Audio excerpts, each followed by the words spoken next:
So, delighted to welcome Enda Stevens and Dave McGoldrick to the show. You're there, lads? Yeah. Good. You're all very close, sharing headphones. I'm sure you're enjoying that. Teammates, obviously, for Ireland and Sheffield United. Do you room together for Ireland? No. I couldn't stay with him for that long. No. We have a room to ourselves. Yeah, fair enough. We might touch on Sheffield United briefly. A disappointing loss at the weekend, 3-2 against Bristol. Third in the Championship, 2 points off Leeds, still very much in it. How has the season gone for you both, David? Yeah, at this point in weekend, we want to win every game towards now and the end of the season. But I think there's going to be a lot of twists and turns. I think 7 games to go. I think other teams are going to drop points. I think we're going to collect points. I think it's going to go right down to the wire. But we can't be disappointed. About a week, we've got Preston away on Saturday. They're fighting for playoffs, so it's going to be a tough game again. And we've got to go there, and we've just got to play with no fear and just nothing to lose, and just try to get as many points as we can to the end of the season. And you've tasted a bit of Premier League at the beginning of your career. You had a really interesting quote about your attitude almost when you were starting off, and you said, I didn't have the hunger or determination to be a footballer at the highest level. I didn't really realise even when I was on loan, I was still kind of playing in the comfort zone. Don't get me wrong, I had great times at the likes of Doncaster, but I didn't really take it as seriously as I should have. I wasn't professional. I wasn't playing to the best of my ability. I'll put it that way. What sparked the change, or what did change for you? When did all that happen? Just when the phone wasn't hot. When obviously I got released from Villa, the phone wasn't ringing, and not many clubs are really even knew about me. I wanted to know anything about me, but it was like my last chance saloon. I went down to Portsmouth, and I knew if it didn't go well there, I didn't know where I was going to be, so I kind of had to crack down. I played under a good manager in Paul Cook, who really got me playing and really coached me into knowing how to play in the position and playing in the right manner and the right way, got me fit. And it was pretty much down to him and my attitude, which kind of sparked me career again. It's funny you mentioned coaching. I suspect a lot of players go over, and clubs over in England expect you to know your stuff, almost neglect a bit of coaching, and managers are under pressure, obviously, as we know, not least in the Championship. It's interesting, players still need to be coached even in their 20s. Yeah, I don't think you ever stop learning the game. You play in different formations, you play under different managers, but it was a case of, if I look at Ireland now and I look at the kids these days, the coaching they're getting is probably to a lot more position specific and all that now, whereas when I was growing up it was kind of a case of just, there's a ball, go out and play. Yeah. But especially when you come to England, the standard's so high. It's a much bigger step up than I ever imagined. And it was disappointing that I wasn't, until I kind of came away from it, I had to realise just how hard you have to work. What's the biggest difference in that step up when you come over from Ireland? In terms of the game. In terms of the quality, where you're saying you didn't fully realise just what a big step up it is. It's just the standard of play, the players that you're coming up against, the intensity, the pressure, everything is just, it's to a different level, and you've got to be at your best to survive, and I wasn't, so that's why I didn't really survive. Yeah, okay, well, things are certainly going well now. Let's touch on Ireland. So, has McGoldrick been walking around looking for standing ovations in every room he goes into, or has that stopped? Yeah, he probably has. He rocked. He had a bit of a swagger about him when he came in Thursday for training, but I know it's delighted for him. Obviously, it's something that you could see meant a lot to him, and just the performance he put in, he was well worthy of that ovation. And anyway, what an amazing moment, David. I mean, I'm sure you knew you were having a good game. It's obvious players know when they're having a good game. But I must say, when I was at the stadium and your number comes up, because clearly you were wrecked. I mean, that was the other thing. But I remember I did think to myself, geez, I hope he gets a good response here and people realise what a good game he's had. And then suddenly standing ovation. That doesn't happen very often. What an amazing moment. Yeah, it took me by surprise as well. Like you say, when you've been playing well, and I thought I've done quite well. Probably my best performance, and it is my best performance in the Ireland shirt. So I was happy about that, and I was knackered. And then when I see my number come off, I was hoping that I'd get a few claps to say the least. And then obviously the reception that I got, it was a really proud moment. I couldn't believe it, I walked off as slow as I possibly could, to gather it all in. Asking for a bit more. Come on, keep it going. Yeah. I think I see one person not standing up, so I wanted him to stand up. But no, it was fantastic. It was a really proud moment, it was a special moment in my career, and, I was really happy, grateful for it. Hey, listen, you could go through the rest of your career without ever getting a reception like that very easily. So it really was, an amazing one. There was a moment where you were deep in the Irish half, kind of right-hand side, and play moved up the left. It might have been you, Enda, and you were trying hard to keep jogging up the right-hand touchline, and the cross from the left-hand side was overcooked and came to you on the far side, and I've never seen a man not want the ball as much in his life. Yeah. I remember, Enda. That was a pass. Sorry. Enda picked you out at the back stick. That's what I meant to say. Don't listen to him. Yeah. I remember the ball came to me, and I thought, oh no, here it is. I just ran the length of the pitch to come here, and I thought I was looking for the skip. I was looking for Seamus, and then I passed it to him, and I said, "Go on, you one of your crazy runs," and he passed it back to me. That's right. So I passed it back to him and said, "No, go away." I knew I was tired. I played on the Saturday as well, and that was a tough game. Tough for my body with the conditions, the 4G, and then coming into the game, playing up front on my own. It was tough. So I was wrecked, like you say, when that was the time. I think it was a couple more minutes after that I came off. You obviously have a great relationship with Mick McCarthy from Ipswich days, and he name-checked you early enough on. He's obviously been doing a lot of media over here before the games actually happen, such is the nature of things, and it must be a lovely thing to play for a manager who you feel likes you, who you feel trusts you. When you were going out on Tuesday night against Georgia, leading the line a little bit on your own, what's Mick asking of you? What's your job? Is he telling you to hold it up? Does he want you to run in behind? What are you going out there trying to do? Mick's, he's never changed. I think from his time as the Ireland manager before, I think you got to play some type of way. And I know that playing under Mick for nearly 6 years, I knew that he didn't say much to me before. When he named the team the day before, I played in front of my own, and I knew what I had to do. I knew I had to run in behind. I knew I had to hold the ball up, and I know I had to be a threat right at the top of the pitch. I think in my game I do like to drop as well. He did say to me, don't drop as much, be a focal point. And I knew that I had to run in behind, and with James McLean and Robbie Brady, they had the same responsibility as well to support me and run in behind if I drop short. So we all knew I was a roles going into the game, and I think that it worked really well. Yeah, no, it did. And you won the ball high up the pitch several times as a team. It was like there was pressure on the Georgians, which was good. What about you, Enda? What are the kind of big things Mick is emphasising to you when you go out on Tuesday night?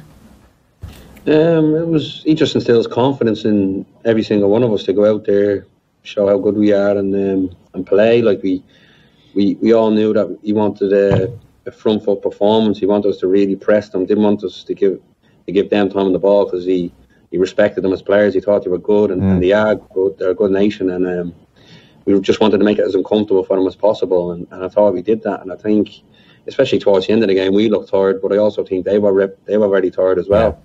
And they couldn't really sustain pressure or keep forcing us back to equal us. How is the relationship with James McLean? How's that developing? Yeah, it's good. Yeah, obviously it'll take time to build a good, strong footballing relationship. But in terms of the games that we played, Gibraltar was obviously tough because of the conditions that it was. You can't really go off that. But against Georgia, I felt like we linked up well. He got a lot of crosses in. I got a few crosses in, and there's more to come from us, hopefully. Two nutcases. So, two nutcases. Who's going to get the first yellow was one of the great debates between Stevens and... there's only one with it. James McLean with it. Yeah, no doubt. So, I mean, there's just an immediate sense of energy about the whole thing. The fans really, I think, appreciated the performance. It must be nice for you guys to be a part of, because you've seen, the other side is... It's fairly miserable when things aren't going well and the media are on the players' backs and why aren't the performances good enough. That must be a lovely thing. Do the team get a chance to have a drink or two on Tuesday night, or is everybody scattergun straight away after full time on a flight out of there? No, the dad had a drink in the hotel after. I think everyone to Man had this 1 or 2 drinks, and then obviously the next day people have early flights or later on flights, and you just have a few drinks and then you say your goodbyes, and then obviously we'll say hopefully see you in the summer if you get selected, and all the best for the rest of the season. But that's been the case since I've been involved. I think that's been happening for a few years now. It's a competitive squad. Enda, there's you and there's Seamus Coleman and there's Matt Doherty, I guess, is floating around. Potentially a guy who might be on the PFA Team of the Year. He's going so well at Wolves. You're going to be on your toes. It's a fight. You're going to have to keep playing well. I'm sure you're more than aware of that. Yeah, that's where you play the game. I'm sure the manager wants competition for places. He wants everybody being at their best, and he wants that kind of mentality. And I think if you go through the squad, I think every single player feels like they have a chance to play. And that's only going to benefit us in the long term, because the 11 that step out on the pitch will be at it. They'll be pushing there to make the jersey their own, and that's what we need to be successful. Yeah. The protest, obviously a strange moment. So it was a sense it might happen. It did happen. And a question you love, I'm sure, but I am genuinely curious for your thoughts as a player who came through Cherry Orchard, I think, schoolboy, but then, Rovers really put you on your way and you were Young Player of the Year at Rovers. There are many issues here being discussed when it comes to the FAI and what's going on, but one I suspect is of interest to you is the League of Ireland. One of the accusations might be that the league hasn't been developed the way you would like. It's been neglected in some ways. It's been called a problem child. And I'm sure, your sense of that, is that a fair criticism? Do you look at the League of Ireland and think it could be in a much better place? It's a hard question because I don't know the ins and outs. I look at it as a fan, and I see the talent that's there at the likes of Shamrock Rovers, Dundalk, Cork. It's competitive. The quality of player, I think, is probably it's always sustained the level where you're thinking, oh, he can go to England. He's probably going to be the next one down to England. I look at Shamrock Rovers and the way they're doing their academy set up and their training ground. I'm not seeing like what Cork and Dundalk have, but I think it's the strongest it's looked for a while. But I still obviously do think there's a massive room for improvement in terms of other clubs. Because there's no reason the league here, obviously people follow English football, of course they do, and they're going to be watching Sky Sports on a Sunday. But I mean, in a football mad country, there is absolutely no reason why we couldn't have a very vibrant and healthy league here. People say, oh, it's not possible, but it really is, it strikes me. Yeah, definitely. But I think you got to improve attendances as well. I look at Bohemians, they're selling out. I think Shamrock Rovers probably should be selling more tickets. I don't know what Cork probably sell out. Dundalk probably sell out, but it's attendances as well. We need people to go to the games so a club can sustain a level of income, and you don't have like what's happened to Bray or the other clubs over the years. You don't have that because there is good players on show, there is good football being played, and it's just a case of backing your club and going out and supporting them. I'm being told, so you guys have you're here with EA Sports FIFA 19. Available PS4, Xbox, all platforms. I'm being told we have your FIFA ratings. Oh, there they are. So, who comes out top? 71-70, that's tight. Enda, thoughts? I'm fuming. That's a disgrace. I think so as well. I'm fuming on that. I think I'm miles off it. David Myler was in the papers yesterday. Like, he seems like he is the real deal, and he's almost going to be potentially like a full-time e-gamer. I'm not big on all this stuff, I have to be honest. I think he's when he retires. Have you played Myler at FIFA down the years? No. Someone has, hasn't they? Someone beat him. Johnny Egan. No, not Johnny Egan. Yeah, Egan's beat him. Page beat him as well. Page beat him as well. He's lost a good few games. Yeah, he's not untouchable. Okay, because the way it reads is he's literally untouchable. He's like world class. Clubs, I think it's the pro clubs. If he has he has the best team on the thing, but I don't know about just a normal game. Normal one-on-one game. I think Johnny Egan's beaten. H has beaten. I think Brownie's beaten a few times. Like he's lost a good few. Right. Well, that changes everything. That's an absolute game changer. I thought this guy was literally unbeatable. Sorry, a question actually before we go. Not to finish on a negative, but it was one I wanted to ask, or maybe, David, you might want to put it right. There was a sense over here, you got your debut in 2014. I know there were injuries, but you look at the performance on Tuesday and you think, well, this guy should have more than 7 caps for Ireland. There were, rumours or reports of a bit of a falling out with Martin O'Neill. You were left out of the Moldova squad, I think. Can you talk about that? Was there a bit of a falling out, or what was the reason that you're kind of only here with 7 caps? It's not like Ireland were scoring a ton of goals over the last 2 years. Yeah, I heard that rumour, and I got asked that when I first met up the other week, and at club level, at international level, you're going to have disagreements with the manager about not playing. I know I was left out, and I spoke to him before one of the games, and he told me he was leaving me out, and I wasn't happy.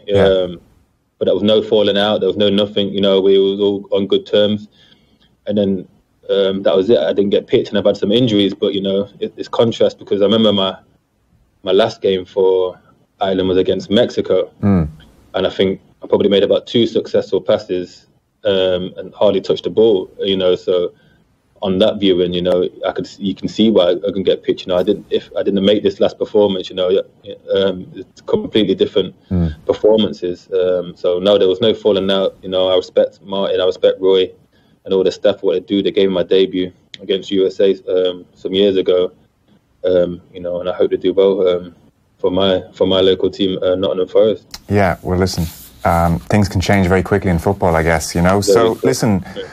Well done again, 6 points for opening 2 games. It's nice, up and running, and the very best look at club level. Geez, you guys playing Premier League football next year would be no bad thing. So, Enda, Dave McGoldrick, thanks a million. Cheers, fellas. Thank you very much. Cheers. Cheers.